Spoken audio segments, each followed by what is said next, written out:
Ah, cette fameuse situation. On a les mots, on a la grammaire, tout est là dans la tête. Et puis au moment de parler français, pouf, le blanc total. C'est tellement frustrant, n'est-ce pas?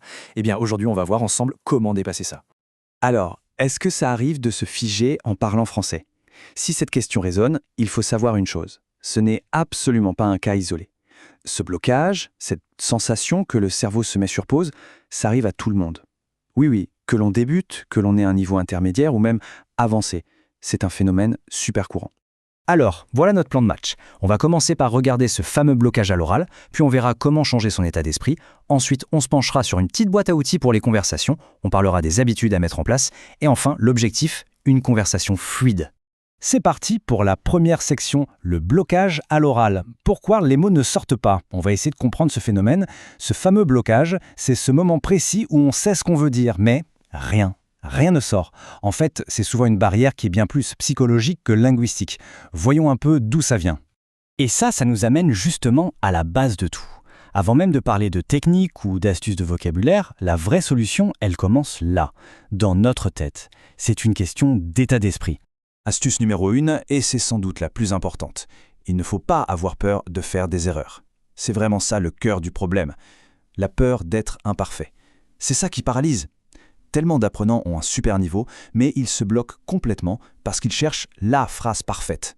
Or, le but du jeu, ce n'est pas la perfection, c'est juste la communication. Et cette citation le dit très bien. Celui qui ne fait pas d'erreur est celui qui ne fait rien. C'est tellement vrai. Faire des erreurs, c'est pas juste normal, c'est essentiel pour apprendre. Et puis, entre nous, les francophones apprécient toujours, mais alors toujours, l'effort. Alors il faut se lancer. Bon, maintenant qu'on a parlé de l'état d'esprit, passons à du concret. On va ouvrir la boîte à outils de conversation. Ce sont des stratégies à utiliser sur le moment pour ne plus jamais rester coincé en plein milieu d'une phrase. Astuce numéro 2, simplifier son discours. On a souvent cette envie de construire des phrases super élaborées comme dans les livres. Et c'est là qu'on se perd. Le secret, commencer par des phrases courtes et simples. La clarté d'abord, la complexité ça viendra après. Ça aide à prendre confiance et en plus la personne en face comprend beaucoup mieux. Alors, astuce numéro 3, et celle-là elle est géniale, c'est un vrai super pouvoir pour un apprenant. On ne peut pas connaître tous les mots, c'est impossible. Donc au lieu de paniquer, de se bloquer parce qu'un mot manque, eh bien on va simplement contourner l'obstacle, on va décrire la chose.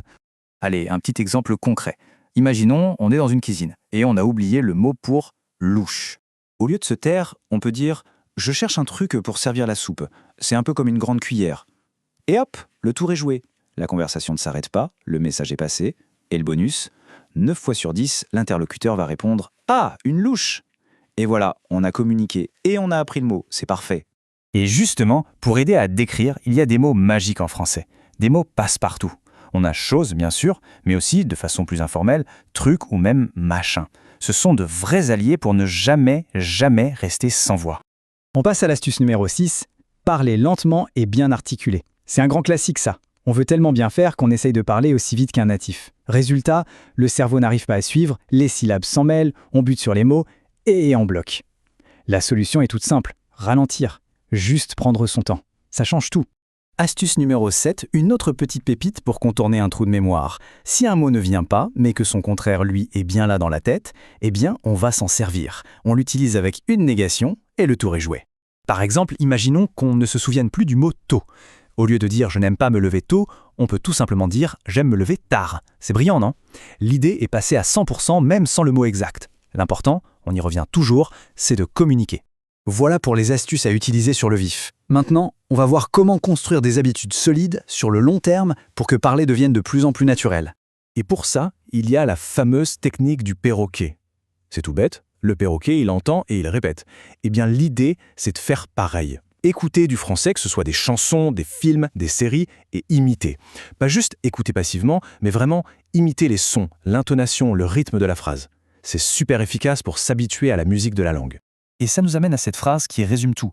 La peur bloque, le plaisir libère. C'est tellement ça. Le plaisir, c'est un moteur d'apprentissage phénoménal.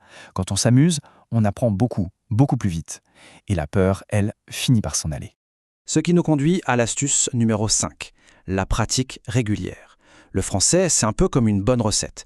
La première fois, on suit les instructions à la lettre. Et plus on la refait, plus on la maîtrise, plus on est à l'aise. La pratique, c'est la clé de tout. Il faut parler encore et encore dès qu'on en a l'occasion. Allez, pour finir, on va résumer tout ça. Voici les points clés à retenir pour débloquer sa conversation en français.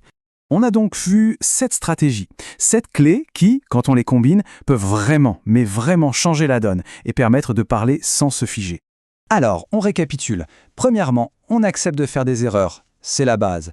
Deuxièmement, on simplifie ses phrases. Troisièmement, on décrit les mots inconnus. Quatrièmement, on fait le perroquet.